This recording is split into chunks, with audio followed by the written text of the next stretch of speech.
Alright, I'm Danny here from G-Force Division here in Quebec, Canada. I'm here to talk about the new Yamaha Viper.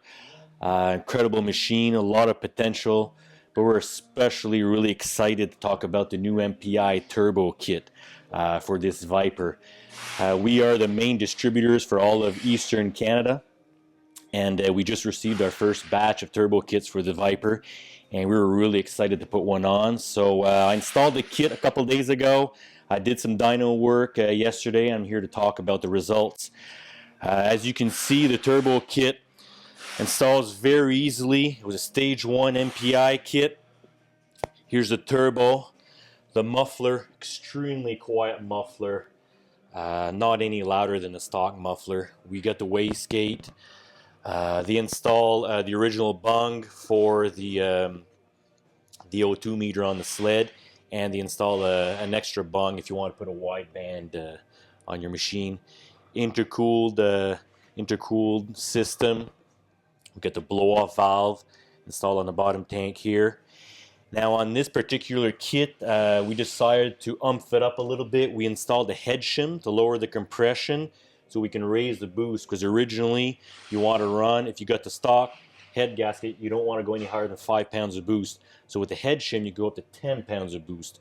So we installed the head shim, and for the extra fuel, we replaced the stock in-tank fuel pump. This is the original fuel pump. We dropped in another fuel pump inside the tank, which is about 30 to 40% higher in capacity. We installed an external fuel regulator with the return line here. And on this particular kit, we installed a 4th injector that kicks in at approximately 6 pounds of boost. It supplies the extra amount of fuel needed. You see, M.P.I still uses its GEMS controller, which works fantastic.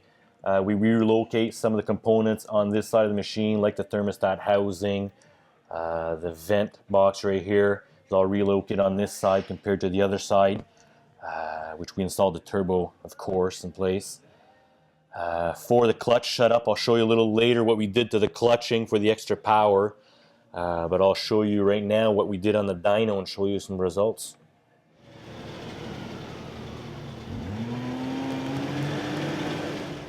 Alright, so we're back to talk about a couple numbers and a couple figures on our dyno run on this Viper. So here's the run. We got the stock Viper in comparison to the Viper Stage 2 turbo kit.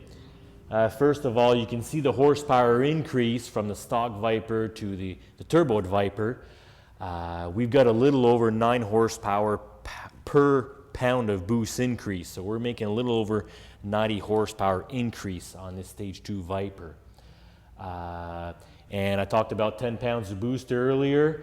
Look at the turbo lag. It's very, very, very minimal, and it makes it 10 pounds immediately and holds it all the way across the acceleration curve here.